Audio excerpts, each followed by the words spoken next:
Hi అండి, అందరూ బాగున్నారు అనుకుంటున్నాను. ఇవాళ చూపించబోయే కర్రీ ఎగ్గు చింతపండు పులుసుతో చేసే కర్రీ అండి. టేస్ట్ చాలా బాగుంటుంది. ముందుగా బండి పెట్టుకొని దాంట్లో ఆయిల్ వేసుకొని, కొంచెం ఆయిల్ పడుతుందండి. ఆనియన్స్, పచ్చిమిరపకాయలు వేసుకొని కొంచెం బాగా వేగనిచ్చుకోవాలి.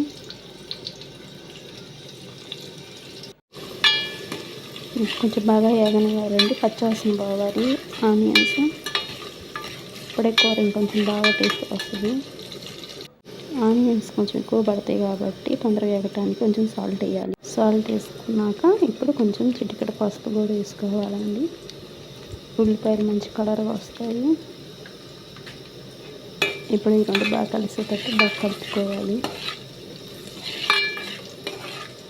ఆనియన్స్ కొంచెం వేగాక తాలింపు గింజలు కూడా వేసుకోవాలి. అవి కొంచెం వేగాక ఎండుమిరపకాయలు, కొంచెం కరివేపాకు వేసుకోవాలి. ఇది కొంచెం బాగా వేగనివ్వాలండి.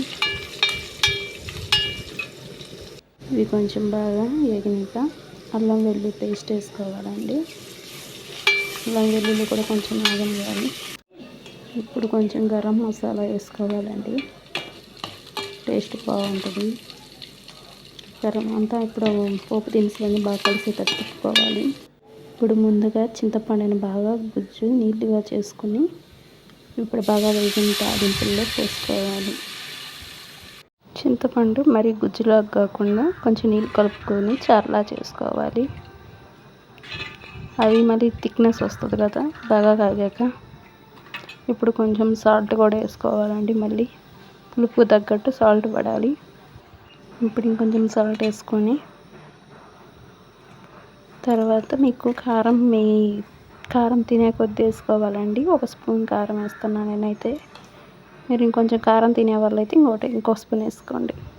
అంటే పులుపు తగ్గట్టు కారం కంట్రోల్ చేస్తుంది. అందుకని మీరు ఎక్కువ కారం తినాలనుకున్నారు కొంచెం కారం వేసుకోవచ్చు. ఇప్పుడు అదంతా బాగా కలిసేటట్టు కలుపుకోవాలి. ఇప్పుడు అంతలోకి పులుసు బాగా మరుగుతుందండి. అంతలోకి నేను ఎగ్స్ని బాయిల్ చేసుకుని ఇలా కారం, ఉప్పు, పసుపు వేసి ఇలాగా వేపుకున్నానండి. ఇలా వేపుకుంటే ఎగ్స్ చాలా టేస్ట్గా ఉంటాయి. ఇప్పుడు చూద్దామండి చారు ఎలా ఉందో. చూడండి ఎలా తుక్కుతుక్కుగా ఉడుకుతుందో. చాలా బాగుంటుందండి ఈ చారు. ఇది ఇప్పటికంటే కూడా మరుసటి రోజుకి ఇంకా టేస్ట్ వస్తుంది. ఇప్పుడు ఈ చారు ఇంకొంచెం దగ్గర పడుతుంది చూడండి. అంటే అంత థిక్గా ఉండదు, అంత పలచగా కాకుండా మధ్యలో మీడియంలో ఉన్నది. ఇప్పుడు ఇంట్లో చేసిన కొంచెం ధనియాల, చున్నులపై అల్లం వేసి చేసిన ఇంట్లో మసాలా కూడా వేసుకోవాలండి.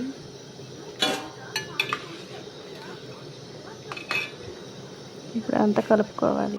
ఇప్పుడు ఇందాక మనం బాయిల్ చేసుకున్న ఎగ్స్ ఉన్నాయి కదండి, అవి వేసుకుందాము.